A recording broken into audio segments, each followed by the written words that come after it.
예, 기도하시겠습니다. 하나님 감사합니다. 교회가 공사 중인데도 이곳에 모여서 말씀 들을 수 있도록 도와주시는 애 감사드립니다. 오늘 하나님께서 우리들에게 무슨 말씀을 전해주시는지, 또한 매 순간 하나님께서 우리에게 어떤 말씀을 내려주시는지 우리의 마음을 열 수 있도록 도와주시옵시고, 주님을 향해서 집중할 수 있도록 도와주시옵시며, 그 말씀이 늘 우리의 삶의 육신이 되어서 우리도 예수 그리스도를 따라 사는 작은 예수가 될 수 있도록 주께서 함께하여 주시옵소서. 오늘 시작하는 시간이 마치는 시간까지 주께서 함께하여 주시기를 바라오며, 이 모든 말씀 우리 주 예수 그리스도의 이름으로 기도드렸습니다. 아멘.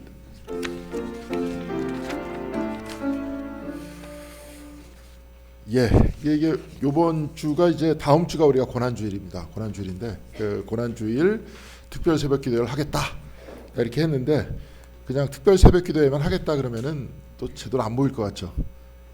말로만 하면은 그냥 안 할 것 같습니다. 그래서 뭔가 의무를 맡겨야 되는 것이 중요하지 않나 이렇게 생각을 합니다. 기도를 돌아가면서 또 이제 장로님부터 그날 이제 요일별로 기도를 하든지 순서를 짜서 하는 것들이 좀 좋지 않나 이렇게 생각을 합니다. 그래서 고난에 좀 동참했으면 좋겠고요. 제가 이제 이야기를 할 때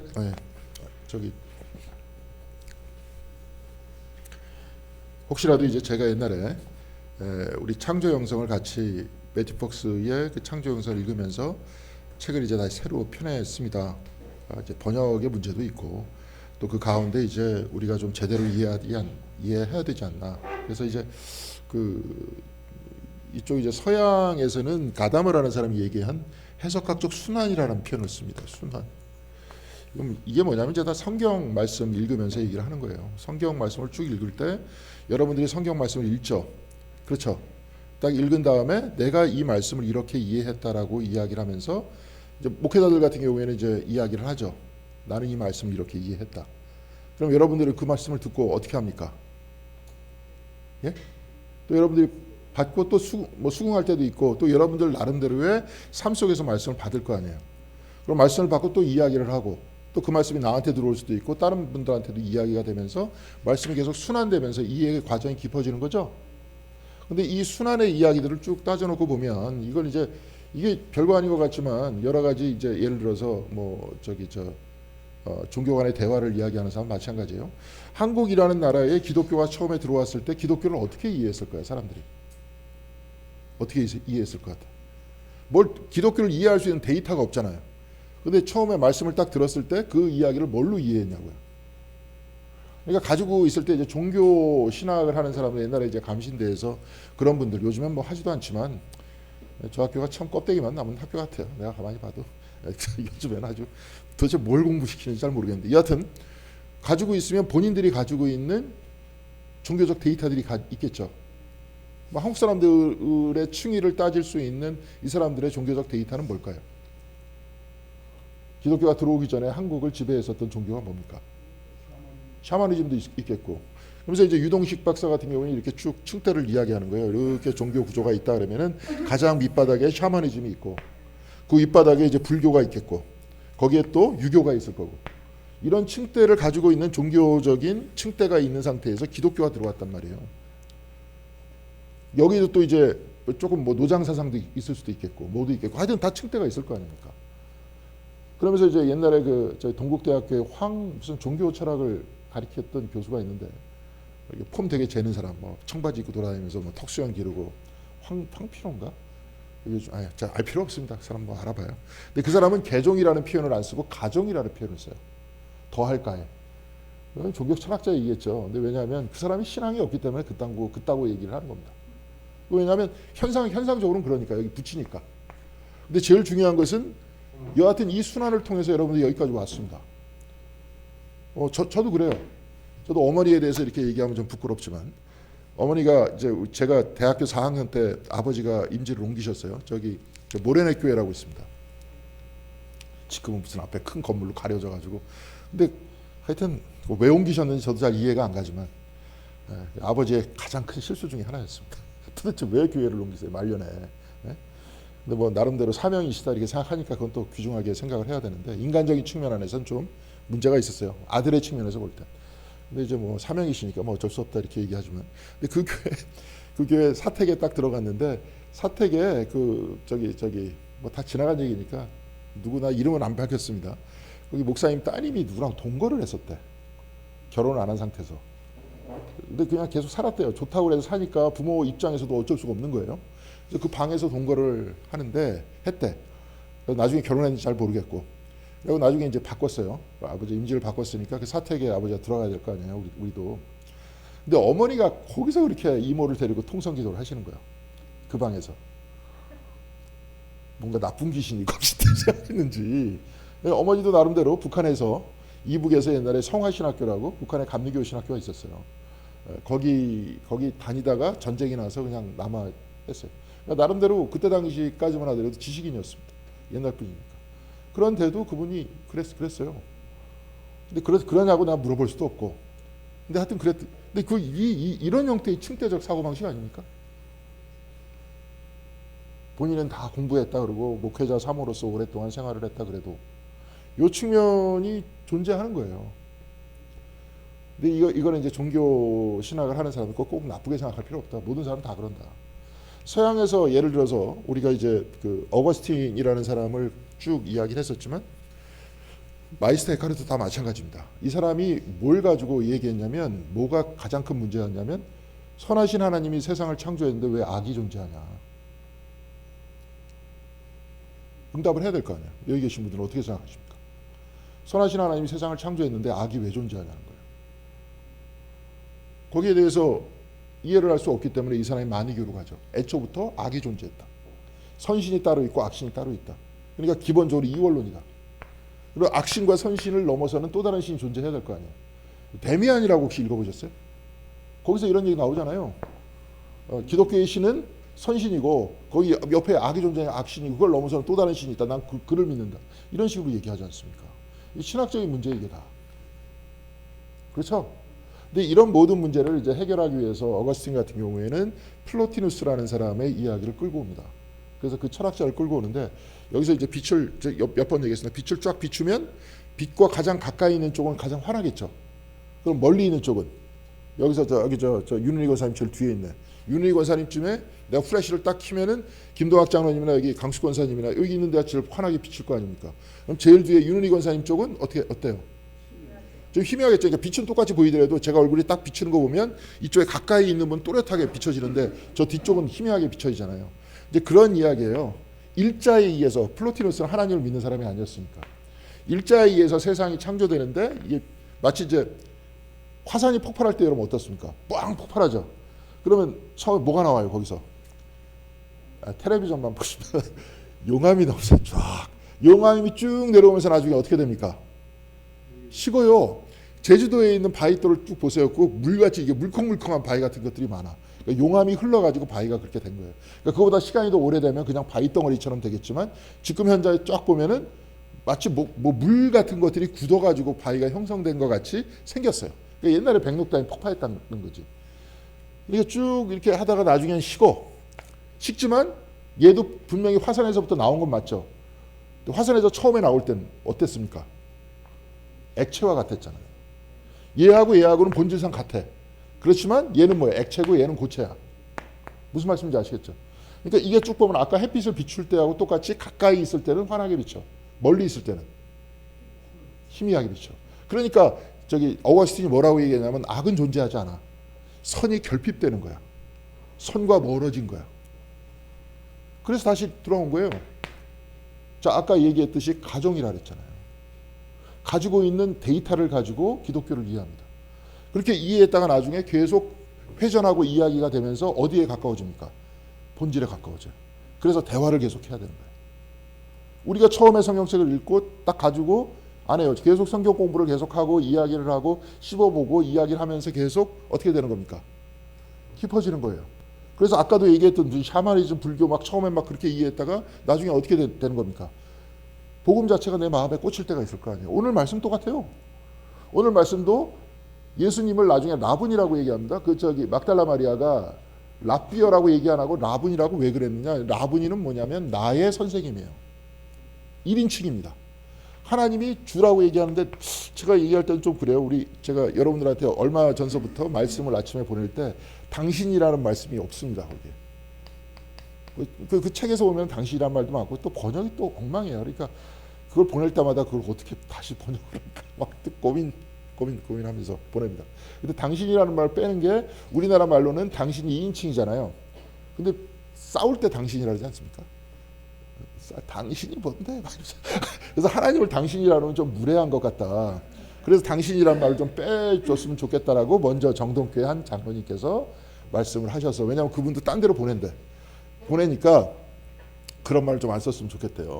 그래서 그 다음부터 다 주님이라고 얘기했는데, 주님이라고 그러면 몇 인칭입니까? 3인칭이잖아요. 그렇죠? 3인칭은 좀 먼 거잖아요. 그러면 2인칭은 우리가 2인칭이 없어요. 뭐라고 얘기해야 됩니까? 너라고 얘기하면 안 되잖아요. 뭐라고 얘기해야 돼요? 이제 이런 것들이 발달이 안 돼서, 그래서 당신이라는 표현을 썼는데, 당신이란 말은 우리가 별로 좋게 이야기를 안 하는 거예요. 결혼한 부부 사이에서는 얘기할 때도 있지만 저는 참고적으로 당신이란 말을 사용 안 합니다.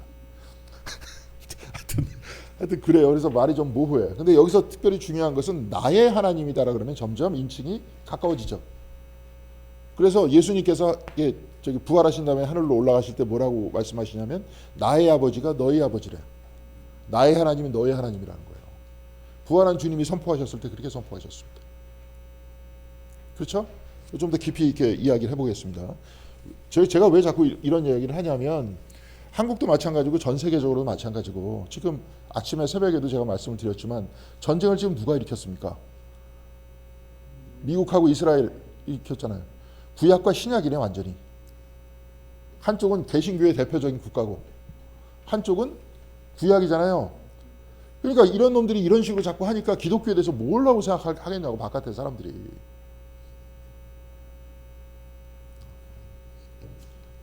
그렇습니다. 자, 예수님께서 이렇게 말씀하셨어요. 예수님께서도 분명히 같이 얘기하셨습니다. 요한복음에서도 너희들은 나보다 더 큰 일을 할 거래요. 우리보다. 숨을 쉬시면서 성령을 받으라 그랬어. 유일하게 성경책 안에서 성령의 사람은 누구였냐면 예수님이었어요. 성령으로 잉태됐다 그러잖아.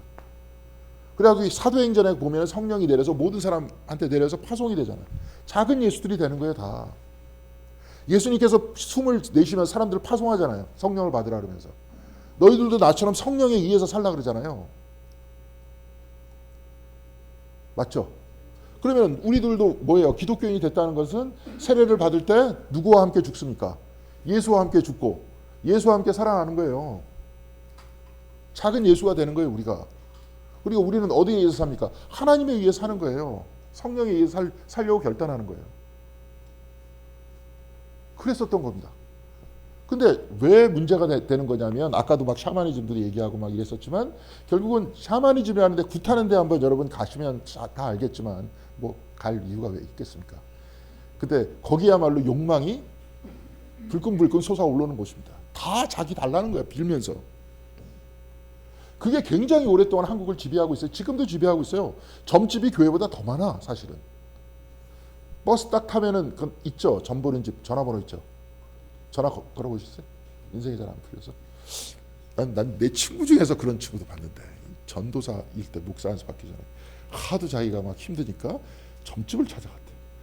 근데 이런 것들이 자연스럽게 막 생기나 봐. 아니면 손금이라도, 손금 안 봤어요? 관상 안 봤어요? 관상 한번 봐준다 그래. 막 이런 것들은 자연스럽게 우리 문화 안에 있기 때문에 이 문화가 혼용되어 있습니다. 그리고 이 모든 것들은 나의 이득과 나의 이익이에요. 엊그저께 제가 텔레비전을 봤는데, 관악산에 갑자기 막 떼를 지어서 사람들이 올라간대. 떼를 지어서. 원래 한국 사람들이 등산을 좋아하지만 관악산에 올라간 이유가 어떤 무당이 텔레비전에서 얘기한 게 아니라 유튜브에서 얘기한 게 퍼졌나 봐요. 소원 성취하기 위해서 관악산 가라고. 그래갖고 젊은 MZ세대에서부터 시작해갖고 떼거리로 올라가고 막 탑 쌓고 난리가 났어요, 지금. 막 그래서 관악산 꼭대기에 줄 서서 올라간대. 누구한테 영향받고 있는 겁니까? 되게 무속적이에요. 사람들 합리적이라 그러지만 전혀 그러지 않습니다, 사람들은. 그 바탕 아래서 지금 기독교를 받아들이고 있는데, 우리들은 더 어떻게 해야 돼요? 깊어져야 되는 거 아닙니까? 성경의 말씀을 제대로 파악해야 되는 거 아니에요?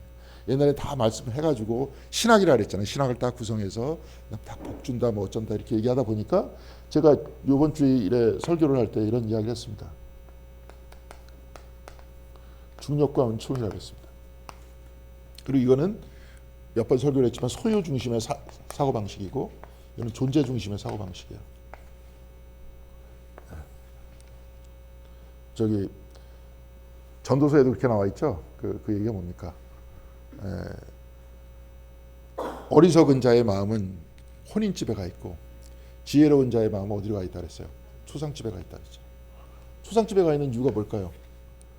이번에 잠깐 여러분들한테 그때도 설교를 했었지만 이것도 뭐 내 얘기가 아닙니다. 에카르트가 뭐라고 얘기했냐면 순교자 기념일에 순교자들은 목숨을 잃었지만 존재를 얻었대. 존재. 이게 뭐예요? 그래서 에카르트가 거기서 뭐라고 얘기했냐면 존재 안에 생명이 있고 존재 안에 지식이 있대. 이거를 철학적으로 얘기해서 그렇지 다 아는 얘기예요. 존재라는 건 뭐예요? 하나님에 의해서 내가 있다는 거예요. 목숨도 시간이 지나면 끊어집니다. 우리는 다 목숨을 기반으로 다 돼 있잖아요. 그리고 사람의 몸이 되게 재밌는 게 몸에 3조 개의 세포가 있다 그러는데 중앙에서 죽으면 모든 세포가 다 죽습니다. 뭔 말인지 아시겠어요? 세포가 막 결합돼 있어갖고 막 이렇게 돼 있는데 하나 죽으면 딴 애가 좀 살아야 될 거 아니에요. 근데 하나가 죽으면 다 죽어요. 자, 그럼 목숨에 다 연결이 돼 있습니다. 근데 기독교는 뭐예요? 신앙은 목숨을 잃었지만 존재를 얻었다 그러잖아요. 하나님에 의한 존재에 의해서 거기서 생명이 나오고 거기서 지식이 나온다는 거 아니에요.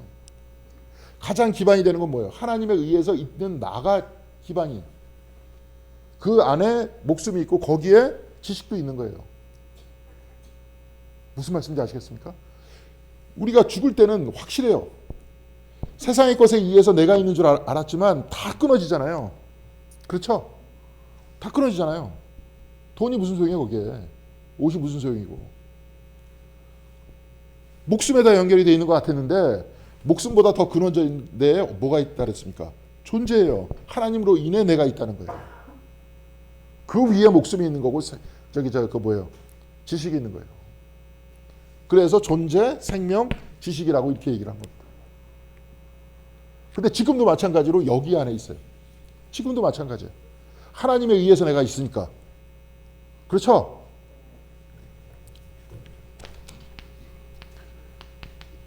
영혼은 저기 저 서양 쪽 안에서는 뭐 이렇게 뭐 형이사 이데야 자꾸 얘기하지만 기독교 안에서는 그렇게 돼 있잖아요. 창세기 제2장 7절에 뭐라고 그랬어요?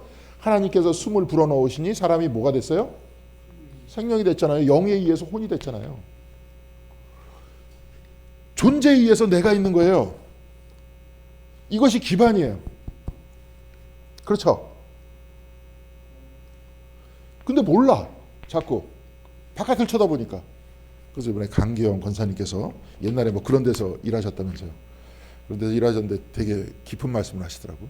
눈을 딱 돌려가지고 저 화구를 딱 쳐다보면 사람이 타오르는 거.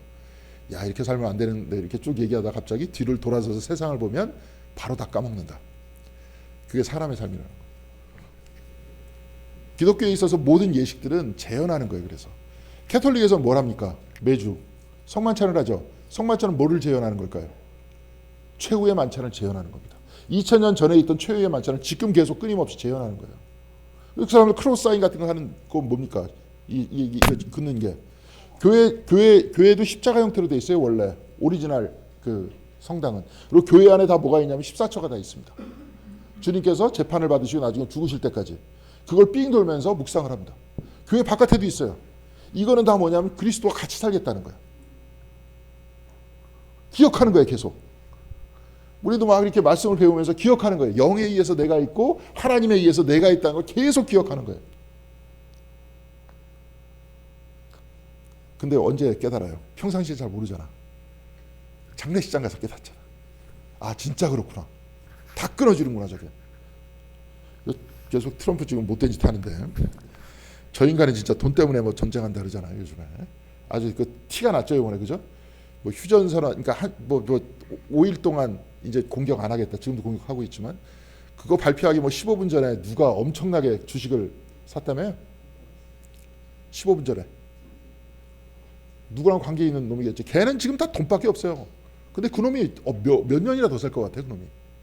아직도 모르는 거야. 가장 똑똑한 놈인 것 같은데 가장 어리석은 놈이야. 누구한테 이제 도움받을 거야? 걔의 종교는 다 오염됐어, 이제. 뭐 그냥 괜찮은 자기가 생각할 때 최고의 목사들이라는 놈들이 쭉 와갖고 자기한테 안수해줬기 때문에 자기는 지지받고 힘이 있을 거라고 생각해. 완전히 오염됐어, 종교성도. 나중에 누구한테 매달릴 거예요? 내가 가만히 보니까 이제 한국에서부터 다시 한번 종교개혁이 일어나야 될 것 같아요. 아주 간단해요. 이게 종교가 망가지게 이 두 개를 섞은 거야. 짬뽕을 만들어버린 거야. 여기에 그대로 살아야 되는데. 성령을 가지고 너희들도 그렇게 살아. 너희들도 파송할게. 너희들도 평화를 전하면서 살아. 요번에도 설교 준비하다 보니까 요번 주가 종려주일인데 사람들이 종려주일에 뭘 들고 나왔습니까? 종려나무? 근데 종려나무 들고 나왔다는 건 요한복음에 밖에 없어요. 마태복음에 보면 막대기를 들고 나왔대, 막대기. 그리고 겉옷을 펼쳤대. 저기 애들은 막 총하고 칼 가지고 있고 요즘에는 막 원자탄까지 가지고 있는데 막대기를 가지고 오고 나귀를 끌고 들어가면서 평화를 선포했어요. 아무것도 없는 사람들이야, 그 사람들은. 그리고 그 정신 가지고 살아. 예수도 그렇게 살았기 때문에. 그리고 너희들은 안 죽는다, 이렇게 살아도. 이게 기독교 정신이잖아요. 근데 지금 와가지고 다 뭡니까? 아까도 뭐 얘기했지만 샤머니즘이랑 뒤바뀐 것도 있고, 자기가 트럼프처럼 그냥 오로지 자기가 하는 거 무조건 옳다고 이야기할 수도 있고, 무조건 복받는다 이야기하면서 기독교가 도대체 뭘 얘기하는지도 모를 거 아니야. 막 온통 섞이고 막. 그 사람을 지지하는 기반이라는 게 결국은 백인 우월주의자들 아니에요, 마가라는 게. 예? 히틀러 나치하고 비슷한 놈들이에요. 그런 게 또다시 부활을 해가지고 거기서 그런 인간을 만들어낸 거 아니에요, 미국에서. 한국에서는 또 교회에서 트럼프가 막 메시아라는 식으로 이야기를 하고 앉아있고 완전히 지금 헤매고 있는 겁니다. 근데 간단해요. 중력과 은총이라 그랬듯이, 소이냐 존재냐 그랬듯이, 하나님에 의해서 내가 있다는 것을 기억하면서 말씀을 배우면서 그대로 살아나가는 거. 이게 기독교예요. 짬뽕 시키는 게 아니라. 근데 계속 섞기를 원해. 그렇죠? 열심히 이렇게 막 하면 보상이 있겠지, 나중에. 열심히 일하면 여러분들이 열심히 일한 거잖아요. 그래서 에카르트 시대도 똑같아요. 하도 이 사람들이 이러니까 에카르트가 그러면 하나님한테 기도하시고 그 다음에 주신 모든 것이 하나님의 응답이다. 그렇죠? 아닙니까? 하나님과 함께 살아가는 거예요. 자, 그래서 제가 지금 성역 공부를 할 때마다, 그리고 계속 설교를 할 때마다도 마찬가지입니다. 우리의 모든 삶은 믿음에 근거하고 있어요. 믿는 사람이건 믿지 않는 사람이건. 믿지 않은 인간들은 하나님에 의해서 자기가 존재하는 게 아니라 어디를 믿고 있을까요? 뭐 아까도 얘기했지만 희미하진 않아. 걔네들도 분명히 인간인 이상, 바보가 아닌 이상 영적인 어떤 존재가 있다는 걸 아는 거예요. 그러니까 무당이 관악산 가보라 그러니까 관악산 떼거지로 가잖아요. 아니면 자기 이성의 근거를 가지고, 이 사람은 굉장히 철학적인 사람이고 이성적인 사람이겠죠. 그렇지만 항상 맞아요, 틀려요, 그게. 그리고 인간이 지금 다 할 수 있어요, 없어요? 제가 여기서도 몇 번 얘기했지만 우주를 구성하고 있는 원소가 100이라고 치면 인간이 지금 알고 있는 거는 4%밖에 안 돼요. 이 4%가 지금 지구를 구성하고 있는 거고 여러분을 구성하고 있는 거예요. 나머지 96%는 몰라. 모르기 때문에 암흑물질이라 그래요. 아무것도 몰라요. 뭐 이성적이다 그래갖고 대단할 것 같지만 아무것도 모르는 거예요, 사실은. 모른다고 봐도 돼. 근데 그 사람들이 뭘 합니까? 그러니까 항상 불안하지. 그렇죠? 뭔가에 다 믿음이 있는 거예요. 누가 어떤 사람이 뭐 전도지 돌릴 때 그랬다며, 나는 예수에 미쳐 있습니다. 그러니까 막 그걸 가지고 막 비웃었대. 근데 그 사람이 등에다가 이거 썼다며. 당신들은 어디에 미쳐 있냐고. 다 미쳐 있는 게 있는 거예요. 다 믿고 있는 게 있는 거야. 어디에 서 있느냐? 하나님 위에 서 있느냐? 이게 이런 이야기가 지금 다 에카르트라든지 뭐 폴틸리라든지 성경 안에서도 주님께서 오늘 다 말씀하신 그 내용이에요. 어느 기반 위에 당신이 서 있느냐? 여기 서 있느냐, 여기 서 있느냐?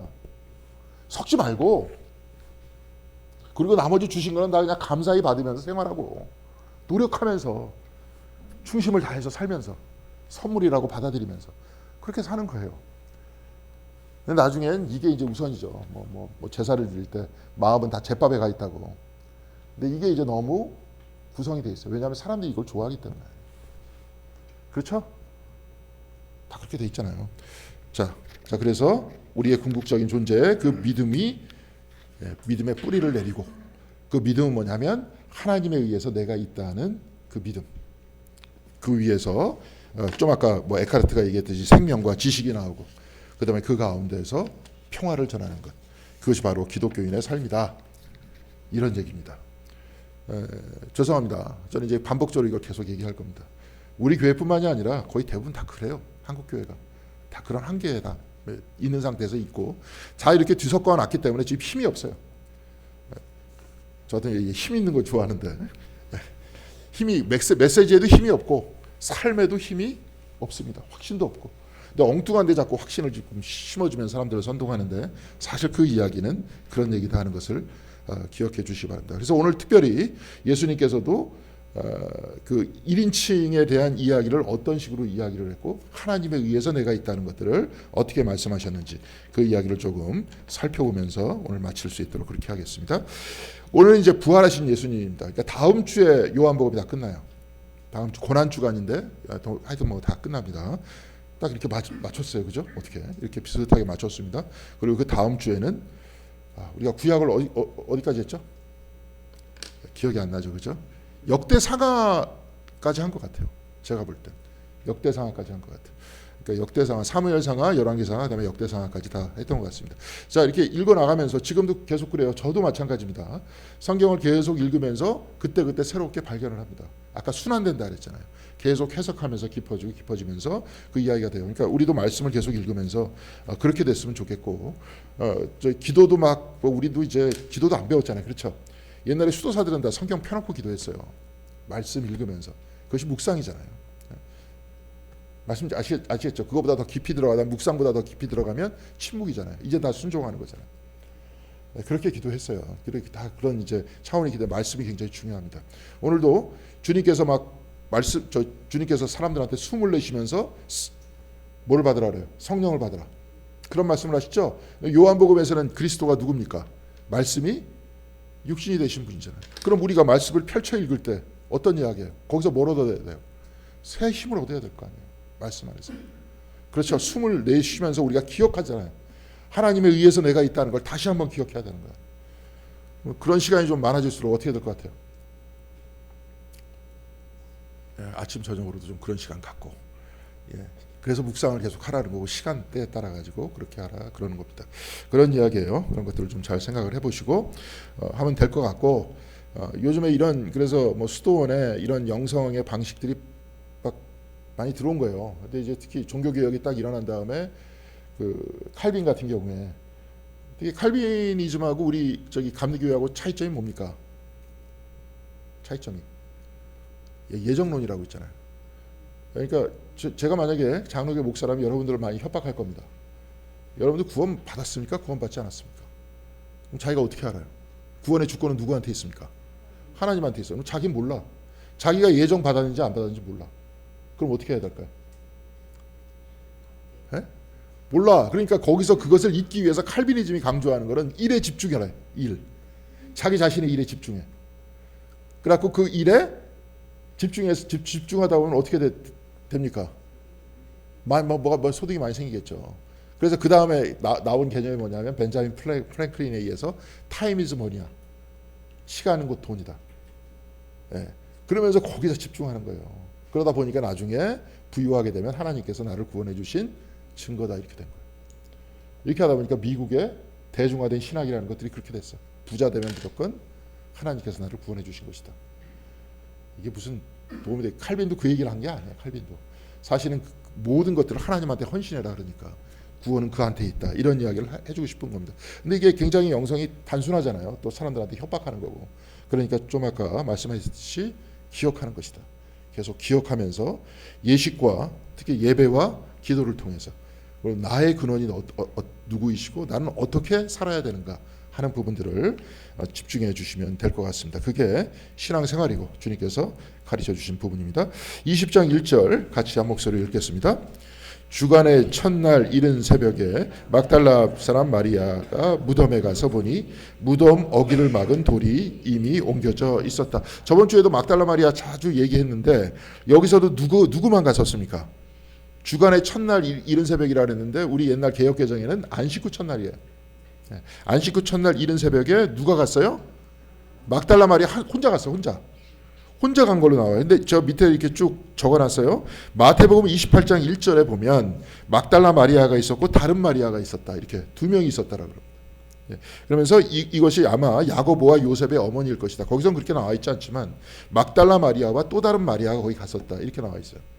그리고 마가복음 16장 1절에 보면 막달라 마리아와 야고보의 어머니 마리아, 살로메가 갔었다. 이렇게 나와 있습니다.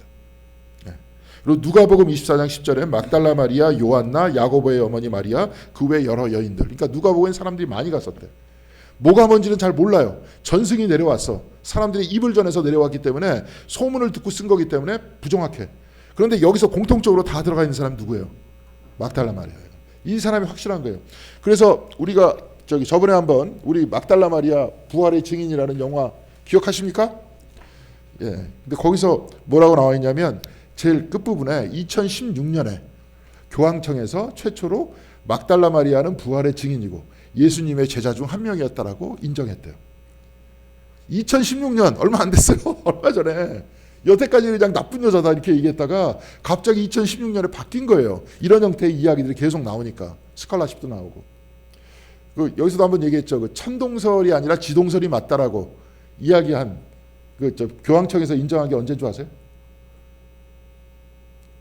그 재판 잘못됐다고, 종교 재판 잘못됐다라고 인정한 게 1992년입니다. 그 동네도 굉장히 보수적입니다.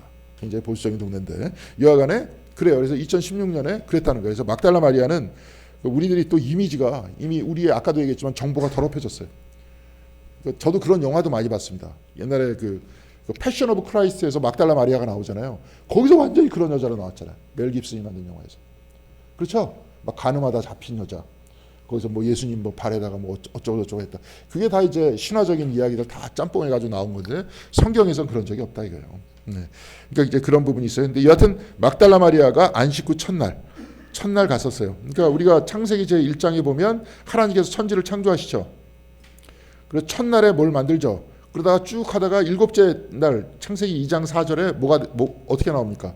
하나님께서 쉬셨다. 그런 다음에 다시 쉬시고 끝나는 겁니까? 다시 창조가 시작될 거 아니에요. 창조가 반복되는 거예요. 그러니까 새로운 창조가 시작됐다는 거예요. 그걸 이제 상징적으로 표현하고 있고요. 거기에 막달라 사람이에요. 막달레나라는 동네가 있었어. 거기에 살고 있었던 마리아가 무덤에 가서 봤어요. 근데 가니까 돌이 이미 옮겨져 있었다. 이렇게 나옵니다. 그리고 2절 같이 읽겠습니다. 그래서 그 여자는 시몬 베드로와 예수께서 사랑하시던 그 다른 제자에게 달려가서 말하였다. 누가 주님을 무덤에서 가져갔으니 어디에 두었는지 모르겠습니다. 여기서 막달라 마리아는 생각한 게 어떻게 생각한 거예요? 시체를 훔쳐갔다 생각한 거 아니에요. 그런 다음에 얘기했다는 거예요. 여하튼 이 사람은 빈 무덤을 처음 봤어. 마가복음에서 딱 기록되어 있는 말씀은 뭐냐면 사실은 여러분 마가복음 한번 펼쳐보세요.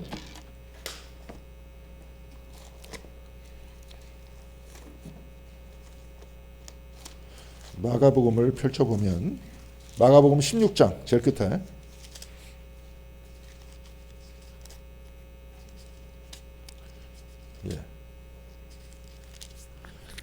마가복음 16장 여러분 펼쳐봤어요? 어디에서 끝났냐면 마가복음 16장은 원래 오리지널 옛날 그 문서에 가장 가까운 쪽은 13절에서 끝나요. 예수님께서 나타나지 않으세요. 무덤에 가보니까 비어 있었다. 여기서 끝나요. 그래서 모든 사람이 깜짝 놀랐다. 그래서 여기서 나오는 사건이 뭐냐면 이런 이야기는 들어봤죠. 부활은 무슨 사건이에요? 빈 무덤의 사건이라는 거예요. 예, 무덤에 뭐가 있어야 돼요? 시체가 있어야 되는데 시체가 있어요, 없어요? 없어. 그러니까 무덤은 비어 있다 그랬죠. 그러니까 우리는 뭘 믿고 있는 거예요? 우리는 무덤에 뭔가 차는 걸 믿는 게 아니라 우리는 빈 무덤을 믿는 거예요. 빈 무덤을 믿는다는 건 뭐예요? 죽음이 있어요, 없어요? 없어요. 여기까지 이렇게 얘기한 거예요. 이게 마가복음의 신앙이 끝입니다. 그런데 그 뒤에 뒷부분이 그 성서학자들에 의하면 14절서부터 뒤에 첨가가 된 거예요. 후대에. 마가의 전통도 계속 내려왔겠죠. 그러니까 빈무덤이 뭐야? 그러니까 나중에 주님께서 나타나셨다는 것들을 이야기를 했던 겁니다. 근데 요한복음은 언제 쓰여진 거예요? 가장 복음서 중에서 후대 쓰여진 거야. 근데 빈무덤을 누가 봤어요? 지금 누가 봤습니까? 마리아가 봤어.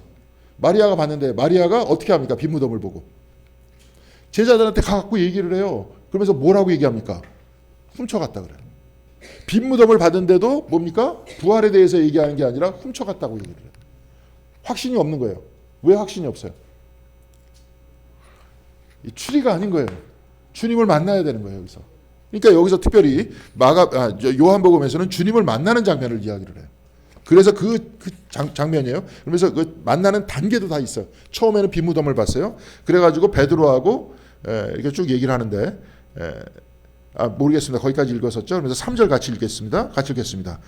베드로와 그 다른 제자가 나와서 무덤으로 갔다. 가가지고 이제 그 사람들이 뛰어가는 거예요.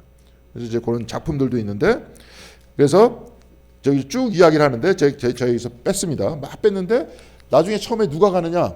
요한이 먼저 가. 성경 안에서는 요한이 먼저 가면서 들여다보진 않아. 그러니까 안으로 들어가 보진 않아요. 겉으로 이렇게 딱 보니까 진짜 아무것도 없어. 세마포밖에 없고. 그래가지고 베드로가 보니까 베드로가 그 안으로 들어가요.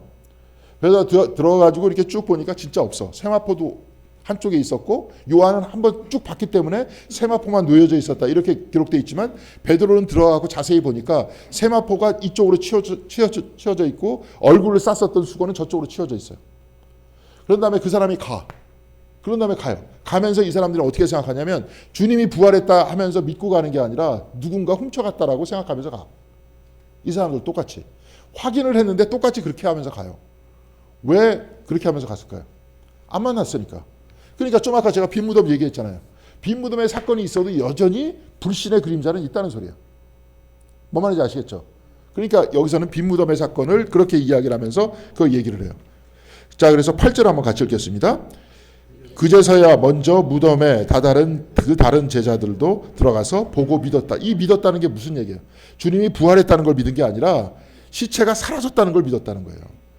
막달라 마리아가 제일 처음 얘기했고 그 다음에 다른 두 제자들도 시체가 사라졌다. 이 이야기예요. 근데 부활은 시체가 사라진 체험이 아니죠. 그렇죠. 그 다음에 더 구체적으로 이야기를 합니다. 여기서도 이제 믿었다는 것도 피스티오라는 이야기인데 믿음이라는 것도 똑같은 이야기예요. 근데 그 믿음의 대상이 어떤 것이냐에 따라 믿음이 바뀌는 거예요. 그래갖고 9절 한번 보겠습니다. 같이 읽겠습니다. 아직도 그들은 예수께서 죽은 사람들 가운데에서 반드시 살아나야 한다는 성경 말씀을 깨닫지 못하였다. 영생이라는 것을 깨닫지 못했다는 거예요. 그러니까 죽은 자는 죽은 자의 자리에 있어야 되는데 없어지니까 깨닫지 못했고 누군가 시체를 가져갔다라고 생각했다는 거예요. 그래서 10절 같이 읽겠습니다.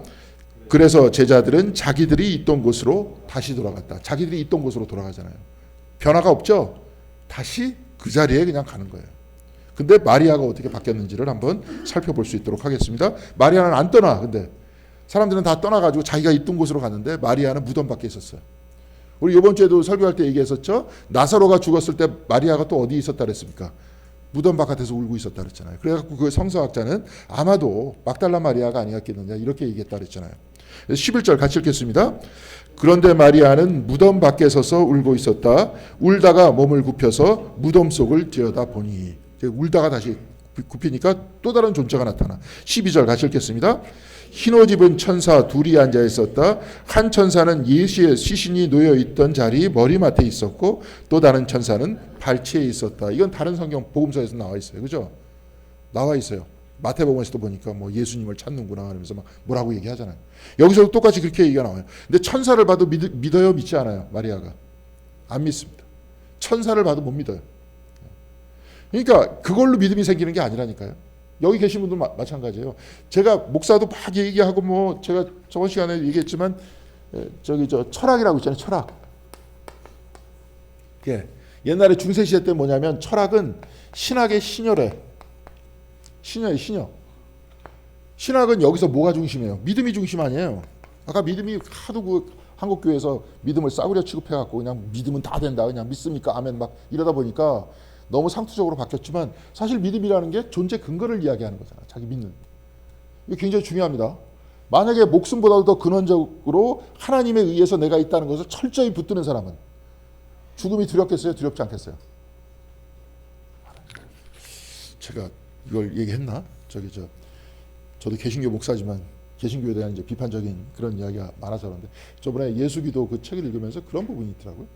이거 들어보셨을 겁니다. 뭐 차우체스크 정권 때 루마니아에서 차우체스크 정권 때 종교를 탄압하느라고 이제 다 잡아들였는데 그래갖고 이제 사람을 그 다음날 다 죽이는 거예요. 아침에 날이 밝으면. 근데 이제 감옥 안에 정교회 신부가 앉아 있었고 개신교 장로교 목사가 앉아 있었다는 거예요.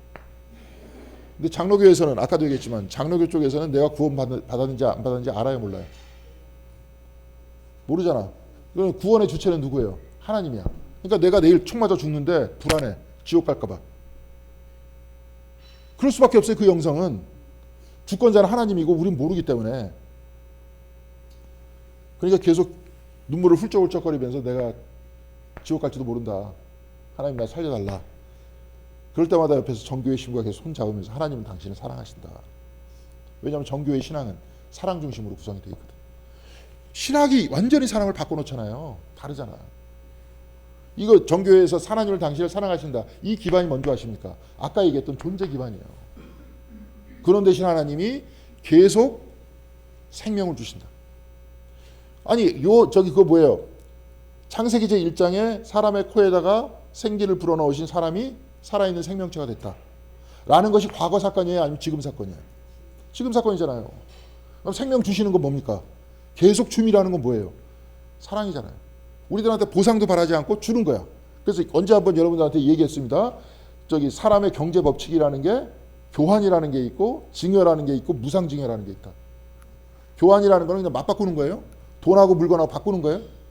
근데 하나님께서는 주는데 받는 거를 요구하십니까? 요구하지 않으십니까? 요구하잖아요. 헌금 한데 무슨 또 헌금 많이 내는 사람한테 성공시켜줄게. 이거는 교환적 사고방식으로 하나님에 대해서 얘기하는 거예요. 우리 헌금은 교회를 위해서 서로 하는 거예요. 나눔을 실천하는 거예요. 지금 이제 그러는 겁니다. 무상증여잖아요. 무상증여라는 게 뭡니까? 바라지 않고 그냥 주는 걸 뭐라 그래요? 그걸 사랑이라 그러잖아요. 그 기반 위에 우리가 서 있다는 거예요. 사랑 위에. 그러니까 하나님 당신을 사랑하십니다. 이런 얘기를 하는 거예요. 맞습니까? 틀립니까? 맞잖아요. 칼빈 같은 경우에 하도 그냥 하나님의 절대 주권 같은 이야기를 하는 이유가 카톨릭에서 자꾸 예식 같은 거 이걸 통해 가지고 막 신앙생활 얘기하려다 보니까 신의 절대 주권을 얘기하는 신학적인 현상이 나타난 겁니다. 근데 그게 별로 유용하지 못하잖아요. 지금 우리가 살아나갈 때. 그건 장로교 동네니까 그건 당신들끼리 다 알아서 하라 그러고 그 신학을 개선하든지 말든지 그건 당신들이 알아서 하라 그러고 이 그러니까 사랑이에요. 그래서 하여튼 이런 부분들을 계속 기억해야 돼요. 그러니까 하나님은 당신을 사랑하십니다. 바로 그 이야기를 끊임없이 기억해 놔야 되는 거예요. 우리 거기서. 자, 그래서 여하튼 그래요. 그래서 울고 있었어요. 근데 거기서도 이제 천사들도 뭐래요. 그러면서 천사들이 이야기합니다. 13절 같이 읽겠습니다.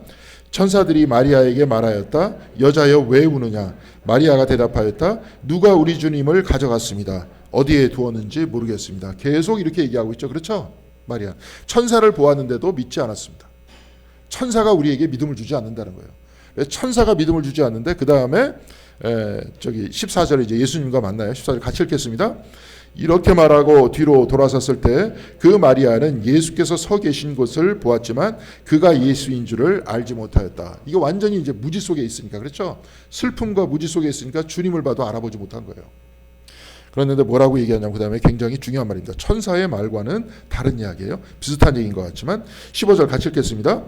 예수께서 마리아에게 말씀하셨다. 여자여 왜 울고 있느냐? 누구를 찾느냐? 마리아는 그가 동산지기인 줄 알고 여보세요 당신이 그를 옮겨놓았거든 어디에다 두었는지를 내게 말해주세요. 내가 그를 모셔가겠습니다 하고 말하였다. 천사하고 다른 말은 뭐가 있습니까? 여자여 왜 울고 있냐? 여기까지 똑같죠? 뭐가 첨가됐습니까? 누구를 찾느냐? 누구를 찾느냐? 찾으면 슬픔이 끝납니다. 찾으면 두려움이 끝나요. 여러분도 마찬가지입니다. 죽음도 마찬가지예요. 우리 언젠가 다 그냥 끝나요. 우리는 어차피 여기서. 저도 이제 슬슬 소화가 잘 안 되더라고. 옛날에 전혀 생각을 못했는데. 그리고 며칠 전부터 이렇게 보니까 운동을 안 하면 과거처럼 막 계단을 올라가고 막 돌아다닐 때 다리가 편치를 못해요. 그러니까 해야 될 것 같아요. 근육이 이제 소실되고 있다는 것을 제가 몸으로 느낍니다. 하루라도 안 하면. 그래가지고 이거 참 시간도 없어 죽겠는데 할 수 없고. 그래서 점점 어디에 가까워지고 있는 겁니까? 죽음과 가까워지고 있는 거 아니야 지금. 예전에는 그냥 뭐 거의 밤새도 그 다음 날 살짝 자도 그냥 다 괜찮고. 제가 이제 미국에 있을 때는 일주일 동안 밤샌 적도 있었는데 완전히 새는 건 아니죠. 조금씩 막 30분, 1시간씩 그냥 깜빡잠 자고 계속 그렇게 했었었는데 페이퍼 빨리 내야 되고 막 이러니까. 근데 지금은 하루만 저도 그 양 권사님이 돌아가셔갖고 월요일 날 쫙 했는데 벌써 이제 월요일 날 푹 쉬지 못하고 하니까 데미지가 있더라고요. 벌써 느껴집니다. 옛날에는 왜 월요일에 좀 놀아야 되는데 뭐 이런 식의 생각밖에 안 했는데 지금 어저께 컨디션이 안 좋더라고요. 이것도 역시 마찬가지로 어디에 가까워진 겁니까? 죽음에 가까워지는 거잖아요. 저 한계에 가까워지는 거 아니에요, 점점. 그렇죠? 근데 만약에 여기에 대해서 이것을 극복하기 위해서는 어떻게 해야 되는 거야? 천사를 만나도 소용없어요. 그리고 말씀을 들어도 소용없어. 그럼 누가 만나야 되는 거예요? 내가 만나야 되는 거예요, 내가. 그러면서 여기서 딱 나옵니다. 여자애 왜 울고 있느냐? 누구를 찾냐? 주님을 찾아야 되는 거예요. 그래야지 이게 끝나는 거예요. 그러면서 그 다음에 16절 같이 읽겠습니다. 예수께서 마리아야 하고 부르셨다. 마리아가 돌아서서 히브리 말로 라브니 하고 불렀다. 그것은 선생님이라는 뜻이다. 선생님이라는 뜻이 아니에요. 나의 선생님이라는 뜻입니다. 선생님이라는 뜻은 랍비가 있잖아요. 랍비. 라브니라는 건 나의 선생님이라는 뜻이에요. 1인칭이죠. 누구의 말을 들었어요? 여러분들도 그 소리를 들어야 되는 거예요. 1인칭으로 하나님을 만나야 되는 거예요. 하나님께서 여러분을 부르시는 소리를 귀로 듣는 게 아니라 그만큼 가까워져야 된다는 거예요. 하나님, 그러니까 제3자 3인칭이 아니라 지금 나의 하나님이 돼야 되는 거예요. 그렇게 만나야 끝나는 겁니다. 찾는 게. 신앙은 뭐예요? 찾는 거예요. 지금 빈 무덤을 찾아도 확신이 없었어. 천사가 앞에 있어도 확신이 없었어. 그때 내가 예수님을 만났을 때 확신이 있었어. 철학으로 이야기하면서 신학으로 가는 이유가 뭐냐면 뭡니까? 설명하는 거예요. 목회자의 이야기들도 다 일정 부분의 철학이나 마찬가지예요. 그럼 신학이다 그러면 여기서 얘기하는 건 뭐냐면 믿는 거예요. 믿음을 위해서 설명하는 거야. 설교도 다. 뭔 말인지 아시겠죠? 근데 자기가 안 믿으면 말짱 확인 겁니다. 그러니까 그냥 신여일 뿐이에요. 철학은. 그래서 여기서 마리아도 똑같아요. 1인칭으로 만났어 지금. 만나면서 끝난 거예요. 그러면서 더 이상 누가 예수님을 뭐 훔쳐갔다. 이제 죽음 때문에 내가 두렵다. 이제 이런 말을 안 해, 이 사람은. 그 다음은 좀 보겠습니다. 그 다음에 선생님의 뜻이다. 17절 그 다음 페이지 같이 읽겠습니다. 예수께서 마리아에게 말씀하셨다. 내게 손을 대지 말아라. 내가 아직 아버지께로 올라가지 않았다. 이제 내 형제들에게 가서 이르기를 내가 나의 아버지 곧 너의 아버지 나의 하나님 곧 너의 하나님께로 올라간다고 말하여라. 올라가면 어떻게 되는 겁니까? 우리가 이제 죽음이라고 한번 쳐봐요. 내가 올라갔어 이제 하나님한테. 그러면 이제 내 몸은 이제 가죽 옷이죠. 나한테 남겨져 있는 가죽 옷은 어떻게 해야 되는 겁니까? 태워야죠. 더 이상 소용이 없으니까. 그렇죠? 그럼 올라가면 내려와요? 못 내려와요? 못 내려오는 거예요. 근데 예수님께서는 올라간 다음에 내려와요? 내려오잖아요. 내려오잖아요. 아버지한테 올라가고 내려와요. 아버지는 항상 성경책 안에서 모세 앞에서 하나님께서 뭐라고 그러셨습니까? 예? 나는 나다 그랬죠? MM이라 그랬습니다. 현재에 의한 현재예요. 하나님은 현재에 계셔. 아버지한테 올라가서 지금 내려와. 이게 무슨 뜻이에요? 그리스도는 현재에 있어요? 현재에 없어요? 현재에 있는 거예요. 그리스도의 위치는 어느 위치냐면 중재자의 위치입니다. 그래서 우리는 예수 이름으로 기도를 해요. 그리스도를 통해서 하나님께로 가요. 그래서 두 분은 같은 분이에요. MM으로 돼 있어요. 그러면서 동시에 우리와 같이 있어. 그러니까 저번 주에도 저 마르다가 아니면 막달라 마리아 앞에서 주님께서 뭐라 그랬습니까? 나는 이게 아이가 납니다. 부활이고 생명이다. M이죠. 부활이었고 생명이었다가 아니라 지금도 부활이고 생명이야. 그러면서 이 나와 연결되기 위해서 뭐라고 얘기했어요? 아까 나를 네가 이것을 믿느냐 얘기하잖아요. 부활 생명이 되는 그리스도를 기반으로 가지고 있냐 네가. MM 지금도 같이 있는 하나님 위에 네가 서 있느냐. 그 말입니다. 믿느냐 그래서 아멘 그러면서 그냥 막 소리 지르는 게 아니라 하나님 위에 서 있느냐 네가 지금 반석이라 그러잖아요. 그래서 존재 기반 위에 네가 서 있느냐. 그래야 죽음도 이기는 거예요. 그래서 예수님은 그런 이야기 하잖아요. 우리 죽이려고 하는 사람들 무서워하지 마라. 해봐야 목숨만 빼앗는다. 목숨을 빼앗겨도 아까 뭐가 남는다 그랬어요? 존재가 남잖아요. 하나님에 의한 내가 있잖아. 전혀 잃어버리는 게 없다. 우리는 어차피 목숨은 사라질 거라니까요.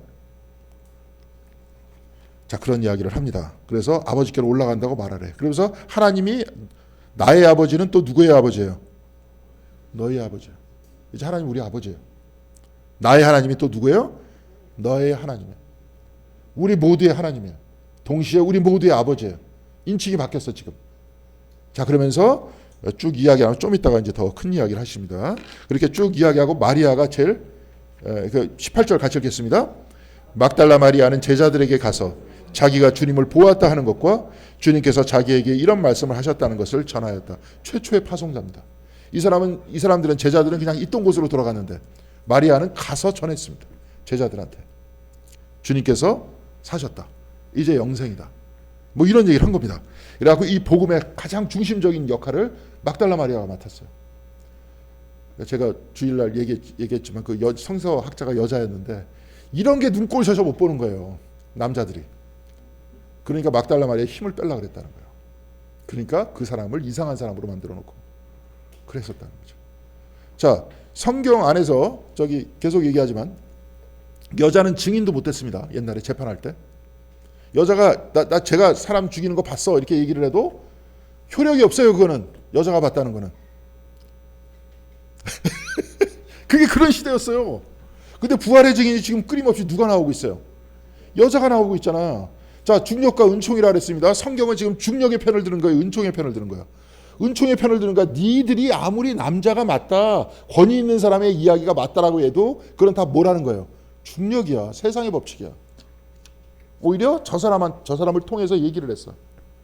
성경도 다 알아. 저자들도 다 알아요. 그럼 각색을 해야 돼. 누구로 바꿔야 돼요? 아리마대 사람 요셉이 그 앞에 쫙 갔더니 그 사내들인 회원이었잖아요. 예수님께서 갑자기 부활하셨다. 나다나엘이 딱 갔더니 주님께서 앞에 나셔가지고 다시 한번 말씀을 강론하셨다. 이 정도쯤 얘기를 해야 사람들이 믿는다 이거예요. 근데 성경은 그런 얘기 해요, 안 해요? 안 해. 있는 그대로 얘기했어 지금. 여자들이 먼저 봤어. 그걸 믿을래 안 믿을래? 안 믿어 그럼 어쩔 수 없어. 넌 중력편이야. 은총에 의해서 구원받는 거야. 은총에 의해서. 그런 얘기를 하는 겁니다. 이제 여기서도 이제 그런 이야기를 쭉 하고 있어요. 그러면서 이제 19절 같이 읽겠습니다. 그날 곧 주간의 첫날 저녁에 제자들은 유대 사람들이 무서워서 문을 모두 걸어 닫고 있었다. 그때 예수께서 와서 그들 가운데 들어서서 너희에게 평화가 있기를 하면서 인사말을 하셨다. 문이 닫혀 있는데 이제 들어오기 시작했어요. 하늘로도 올라갔다가 내려왔다가 문이 닫혔는데도 들어와. 이게 어떤 얘기입니까? 무슨 뭐 귀신이다 뭐 이런 얘기가 아니라 어떤 얘기예요? 지금 여기 있어요 없어요? 주님께서 계시다는 거예요. 펼쳐서 주님께 예배를 드릴 때 온다는 거예요. 주님께서는 또 오시는 거예요. 이미 와 있어. 그래서 우리가 펼쳐 읽으면 주님께서 해주셔. 이미 와 있다는 것과 똑같이 우리에게 생명을 주셔. 그렇죠? 영혼이라 그랬었잖아요. 이미 주어. 우리가 그 존재의 기반 위에 있어. 그걸 받아들이라는 거예요. 그런 얘기를 쭉 해요. 그러면서 이제 인사말을 하시면서 20절 같이 읽겠습니다. 이 말씀을 하시고 나서 두 손과 옆구리를 그들에게 보여주셨다. 제자들은 주님을 보고 기뻐하였다. 이제 보고 기뻐하였다 그랬잖아요. 예, 죄송합니다. 예. 그러면서 21절 같이 읽겠습니다. 예수께서 그들에게 말씀하셨다. 너희에게 평화가 있기를 빈다. 아버지께서 나를 보내신 것 같이 나도 너희를 보낸다. 뭐하니까 우리 교회에서도 제일 끝에 뭐를 해요? 파송선언하죠. 파송선언할 때 우리 교회 예배의 중심이 뭡니까? 개신교는 예배의 중심이 뭐예요? 설교잖아요. 설교 뭐예요? 말씀이잖아요. 말씀이 육신이 되는 거예요. 앉아서 듣고 그냥 다리 꼬고 평가하는 게 아니라 설교가. 예? 말씀이 육신이 내 언어로 받아들이는 거예요. 그러면서 그리스도께서 파송하듯이 우린 파송해서 나가는 겁니다. 근데 지금은 막 저기 설교가 어떻게 돼 있습니까? 엔터테인먼트로 돼 있죠? 일종의 다 공연이잖아요. 예배가. 아무것도 안 하잖아요. 개신교의 가장 큰 문제점이라니까 이게. 그냥 말씀을 하고 듣는 거로만 끝나기 때문에 실천이 없잖아요. 근데 여기 다 실천이잖아요. 보낸다 그러잖아. 근데 말로는 파송을 하잖아요. 그런 얘기예요. 그래서 여기서도 원래 구조가 그렇게 돼 있다. 너무 오래 교회를 다니다 보면 관성과 습성에 젖어들어서 그냥 그런가 보다 그러는데 그러지 말고 원래 그렇다라고 이야기해 예배에 참여할 때 더 은혜가 되는 겁니다. 이게 쭉 말씀을 하세요. 그러면서 22절 같이 읽겠습니다. 이렇게 말씀하신 다음에 그들에게 숨을 불어넣으시고 말씀하셨다. 성령을 받으라. 받으라 그러죠. 성령이 곧 숨이에요. 이미 숨은 창세기 제1장에 기록되어 있어요. 그러면서 이 숨을 하면서 예배를 통해서 우리는 뭘 하는 거예요? 그러면 이거 지금 다 예배 예식 얘기하는 거예요. 예, 문 닫고 예배를 드리면서 어떻게 하는 겁니까? 기억하는 거잖아요. 우리의 기반은 하나님이시다. 하나님께서 우리에게 생명을 주시고 하나님께서 하나님이 있어 우리가 있다 하는 겁니다. 그러니까 계속 존재. 예, 철학적으로 어려운 말이 아니에요. 이 존재는 있음이에요. 하나님이 있어 우리가 있다는 거예요. 뭔 말인지 아시겠죠? 그거를 뭘로 하는 겁니까? 예배를 통해서 확인하잖아요. 예배를 통해서 다시 지금도 예배를 통해서 확인하지 않습니까? 하나님이 있어 우리가 있다. 주님께서 파송을 하시면서 그러면서 전환하는 거예요. 그냥 전도진 하나 주라는 게 아니라 어떻게 하라는 거예요? 그리스도인으로 살아라. 바깥에 나가서 이제 중력에 의해 살지 말고 은총에 의해서 살아라. 그런 이야기를 하고 계십니다. 그러면서 23절 같이 읽겠습니다. 너희가 누구의 죄든지 용서해 주면 그 죄가 용서될 것이요 용서해 주지 않으면 그대로 남아 있을 것이다 라고 죄 용서의 권위까지 줬어요. 자, 성만 찬할 때 여러분들 쭉 하면서 여러분의 죄가 용서받았음을 선언합니까 안 합니까? 하잖아요. 그 얘기예요. 말씀을 들으면서 개신교에서는 죄 용서에 확신이 듭니까 안 듭니까? 들어요. 그러면서 여러분들은 파송을 받아서 바깥으로 나가. 그러면서 여러분이 만약에 용서를 해. 누구를? 용서를 하면은 여러분의 마음속에서 그 사람하고의 응어리져 있는 게 남아 있어요, 없어요? 없어져. 용서를 안 하면 계속 싫어. 그 사람만 봐도. 지금 이대로죠. 누구의 죄든지 용서해 주면 그 죄가 용서될 것이고 용서해 주지 않으면 그대로 남아 있을 거라 그랬죠. 근데 용서합니까 안 합니까? 안 하죠. 기독교인들은 특별히 해서 누가 그렇게 얘기하더라고. 같이 앉아서 술을 안 먹으니까 기독교인들은 용서가 없대.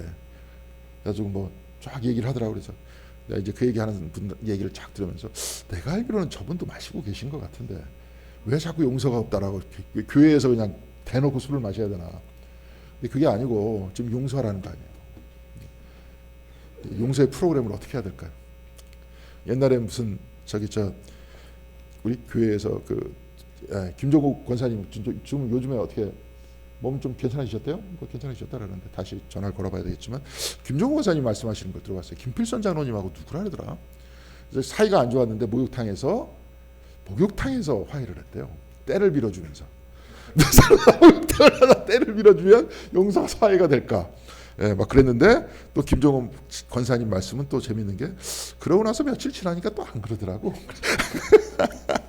그런 이야기를 합니다. 여기서도 분명히 그런 이야기를 하고 있습니다. 자, 25절 같이 읽겠습니다. 다른 제자들이 그에게 우리는 주님을 보았소 하고 말하였으나 도마는 그들에게 나는 내 눈으로 그의 손에 있는 못자국을 보고 내 손가락을 그 못자국에 넣어보고 내 손을 그의 옆구리에 넣어보지 않고서는 믿지 못하겠소 하고 말하였다. 도마는 이제 빼놓고 얘기했죠. 그래서 이제 겉으로 도마라는 사람을 등장시키는 게 굉장히 좀 합리적인 사람이다. 모릅니다. 아까도 얘기했지만 요한은 직관적으로 딱 알잖아요. 베드로는 일일이 다 찾아보잖아요. 예수님께서 부활하신 다음에도 마찬가지예요. 물 위에서 저기 뒤에 예수님이 있는 모습을 봐요. 요한이. 그래서 주님이 다 이렇게 딱 얘기해요. 직관적으로 먼저 봐. 그러니까 베드로가 옷 벗고 그쪽으로 가가지고 수영을 헤엄치고 가요. 그러니까 직접 봐. 이게 베드로와 요한의 성격의 차이예요. 근데 가만히 보니까 도마는 확인해 봐야 돼. 근데 이 확인해 보는 바로 그 사람 앞에 예수님이 안 나타나신 게 아니라 어떻게 했어요? 나타나셨어요? 나타나지 않으셨어요? 나타났잖아요. 그들까지도 포용했잖아요. 따져봐야 되는 겁니다. 그래서 이제 그것까지 다 포용을 했어요. 그런 다음에 26절 보겠습니다. 같이 읽겠습니다. 여드레 뒤에 제자들이 다시 집안에 모여 있었는데 도마도 함께 있었다. 문이 잠겨 있었으나 예수께서 와서 그들 가운데 들어서셔서 너희에게 평화가 있기를 하고 인사말을 하셨다. 그래서 항상 설교하기 전에도 주님의 평화가 함께 하기를 바란다. 그 인사말 하잖아요. 네. 이것도 이제 상투적으로 하니까 그냥 그런가 보다 그러는데 다 여기서 나온 겁니다. 나와서 얘기하는 거예요. 이게 쭉 얘기를 하는데 그러고 나서 27절에 같이 읽겠습니다. 그리고 나서 도마에게 말씀하셨다. 내 손가락을 이리로 내밀어서 내 손을 만져보고 내 손을 내 옆구리에 넣어보아라. 그래서 의심을 떨쳐버리고 믿음을 가져라. 이렇게 이야기하십니다. 그러면서 직접 다 아시는 거예요. 와서 직접 만져봐라. 그러니까 도마가 뭐라고 말씀하십니까? 도마가 예수께 대답하기를 나의 주님 나의 하나님 하니. 좀 아까 저기 막달라 마리아는 뭐라 그랬습니까? 랍비라고 한 거고 뭐라 그랬어요? 라브니 나의 선생님 그랬잖아요. 여기서 지금 똑같이 나의 주님 나의 하나님. 부활하신 주님을 만났을 때는 인칭이 어떻게 돼요? 나의 이렇게 되는 거예요. 네. 나하고 같이 있는 분이에요. 그리고 아까 성령을 받아라. 성령이 내 근저가 돼. 근거가 돼요. 나 성령에 의해서 내가 있어요. 이렇게 바뀌는 거예요. 이게 이제 바뀌어가는 그런 모습이에요. 그러면서 이제 여기서 라분이 그런 이야기를 했어요. 그러면서 마지막 절 29절 같이 읽겠습니다. 예수께서 도마에게 말씀하셨다. 너는 나를 보았기 때문에 믿느냐? 나를 보지 않고도 믿는 사람은 복이 있다. 자, 여러분들은 보지 않고 믿고 있습니까? 믿지 않고 있습니까? 보지 않고 믿잖아요. 네. 그러면서 우리 기독교의 모든 형태의 본질이 뭐라 그랬어요? 세례를 받을 때 예수와 함께 죽고 예수와 함께 살아난다. 말씀을 들을 때도 마찬가지로 뭐예요? 세상에서 죽고 그리스도 안에서 다시 태어난다. 성령 체험을 하면서 이렇게 만났을 때 세상에서 죽고 그리스도 안에서 다시 살아난다. 죽음과 부활이라는 게 기독교의 중심인 거예요. 그래서 바울 이야기를 들어보면 여러분들 바울 서신 쭉 봐요. 예수님이 뭘 가르치셨다. 이 얘기가 나옵니까? 안 나옵니까? 안 나와. 바울은 예수님한테 가르침을 받은 사람이 아니에요. 이 사람의 모든 얘기는 다 뭐에 집중되어 있어요? 십자가와 부활이요. 내가 그리스도와 함께 십자가에 못 박혀 죽었다. 이제는 내가 산 것이 아니라 누가 살아요? 그리스도께서 내 안에 살아. 그래서 내가 그리스도와 함께 사는 거예요. 죽고 같이 살아. 우리 일상은 뭐야? 나는 매일매일 십자가에 못 박혀. 나는 매일 죽어. 근데 매일 그리스도 안에서 살아라. 죽고 사는 게 기독교의 복음의 중심이에요. 그러니까 기독교는 어떻게 해야 됩니까? 살기 위해서는 어떻게 해야 돼? 죽어야 돼. 살기 위해서는 죽어야 되는 거예요. 맨날 싸움이 일어나는 게 뭐 때문에 그래요 지금? 자기 살려고 그래서 싸우는 거예요. 예? 트럼프도 자기 살려고 그래서 싸우는 거고 네타냐후도 자기 나중에 임기 끝나면 감옥 갈래니까 자기 혼자 죽기 싫으니까 남들 죽이려는 거 같이. 거꾸로 사는 거죠. 그죠? 내가 죽고 그래서 같이 사는 거예요. 죽고 사는 거예요. 자, 여러분들한테 말씀드리겠습니다. 이제 오늘 다 끝냈습니다. 끝냈는데 이제 앞으로도 계속 이런 이야기를 할 거지만 그래서 이제 이런 죽고 사는 것을 통해서 복음의 본질을 얘기했고 하나님께로 나아가는 것들을 이야기를 했습니다. 그래서 제가 좀 아까 이것만 얘기하고 이제 마칠게요. 네.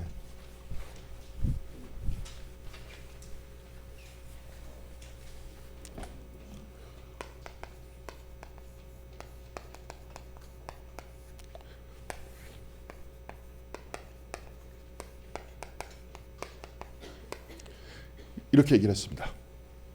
저도 계속 이제 해석학적 순환을 하다 보니까 하려고 하는 말들이 점점 명확해진 것 같아요. 이제. 근데 한국 기독교의 문제는 뭐냐? 우리의 신앙 과거에 뭐가 문제 있었냐? 이거를 섞어놨다는 거예요. 섞어놓으면 돼요, 안 돼요? 안 되는 거예요. 중력이냐, 은총이냐, 소유냐, 존재냐, 그리스도냐, 세상이냐. 그래서 여기서 십자가는 뭘 얘기했어요? 십자가, 죽음이죠?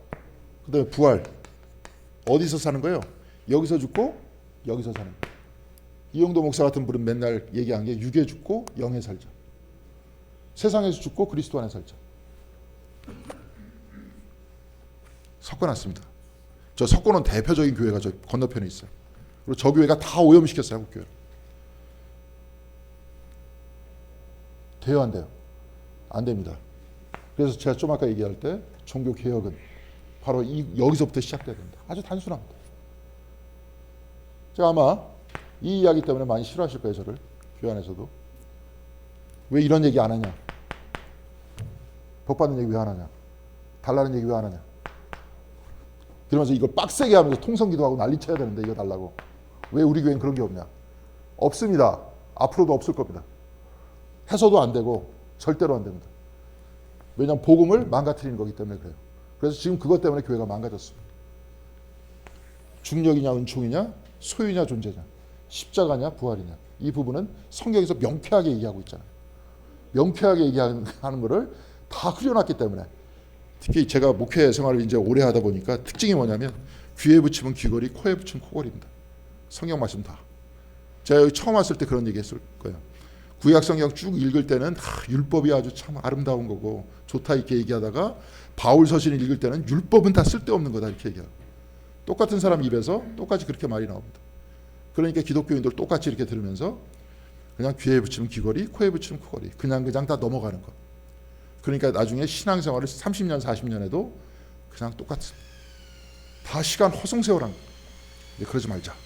그래서 여기에 살면서 노력을 하자. 그렇죠? 무슨 말씀인지 아시겠죠? 자, 그래서 부활하신 예수께서는 그렇게 이야기했고 지금 그리스도께서 여기 안에 있다 하는 것들을 기억해 주시면 감사하겠습니다. 좀 빨리 끝내라고 막 공사하고 난리가 나 있습니다. 자, 질문 없죠? 예, 기도하고 마치겠습니다. 하나님 감사합니다. 복된 날 허락하여 주시고 같이 말씀을 나눌 수 있도록 도와주시는 데 감사드립니다. 특별히 십자가와 부활, 중력과 은총, 소유냐 존재냐 이 부분에 대해서 좀 더 깊숙이 우리가 살아나갈 수 있도록 인도하여 주시옵시고 또한 우리가 하나님 안에 있는 존재, 하나님 위에 서 있는 존재, 하나님으로 인해 내가 있다고 하는 바로 그 신앙과 믿음 위에서 살아갈 수 있는 한 분 한 분 다 될 수 있도록 인도하여 주시옵시고 그 위에 부어주시는 하나님의 평화를 받아들일 수 있는 저희들의 삶이 될 수 있도록 함께하여 주시옵소서. 이 모든 말씀 우리 주 예수 그리스도 이름으로 기도드렸습니다. 아멘.